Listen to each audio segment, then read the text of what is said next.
यो डॉक्टर बाबू, अरे बाकनो जिए। अरे काहे चिल्लाता है रे? अरे बाप जल्दी से ना हमारा घर पर चलो, बाप जल्दी से ना। अरे क्या हुआ बताइएगा तब तो। अरे बाप बदले तकने के टाइम नहीं है, पहले हमारा घर पर चलो।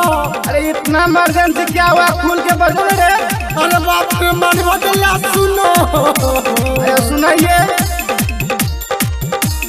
टिकला बीच के मौगी, टिकला बीच के मौगी, हमर ख्याल लकई हो भोर में। डॉक्टर साहब, हाँ बोलो ना रे। डॉक्टर साहब, दर्द चिर पिटाई छे मौगी घर में। डॉक्टर साहब, दर्द चिर पिटाई छे मौगी घर में। टिकला बीच के मौगी, टिकला बीच के मौगी, हमर ख्याल लकई हो भोर में। डॉक्टर साहब, अरे कितने बजे खाया? डॉक्टर साहब, दर्द चिर पिटाई छे मौगी घर में। डॉक्टर साहब, दर्द चिर पिटाई छे मौगी घर में।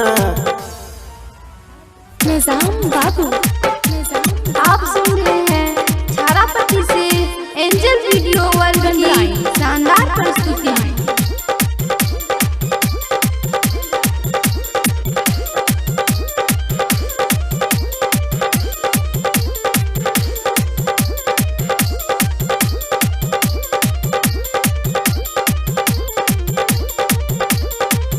हमरा हमोगी के एलै नहीं हो सारम। टुकला बीच चहल गेलै मुखिया जी के कलम। अरे समय साथ खराब है, थोड़ा शासन दो। सुनू ना, हमरा हमोगी के एलै नहीं हो सारम। टुकला बीच चहल गेलै मुखिया जी के कलम। केने रहिए माना हो कल है दोपहर में। डॉक्टर साहब, डॉक्टर साहब, दर्द चिर पिटाई छे मौगी घर में। डॉक्टर साहब, दर्द चिर पिटाई छे मौगी घर में। निजाम बाबू, निजाम बाबू, गंधराई, गंधराई।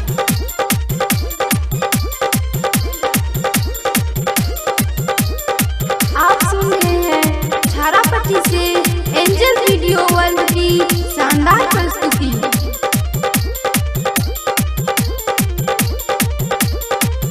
एहन चिर पिटाई छै कि देलकै हमर काना।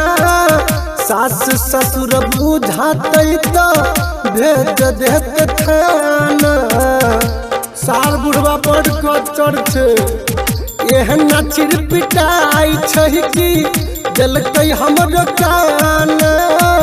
सास ससुर बुझाते तो भेज देत थाना।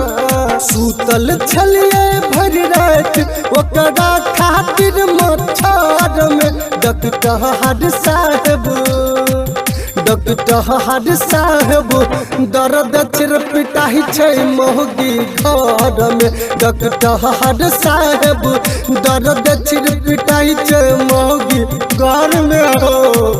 अरे ठीक हो जाएगा, टेंशन मत लो। चलो चलते हैं, देखते हैं। एंजल वीडियो वर्ल्ड की शानदार प्रस्तुति।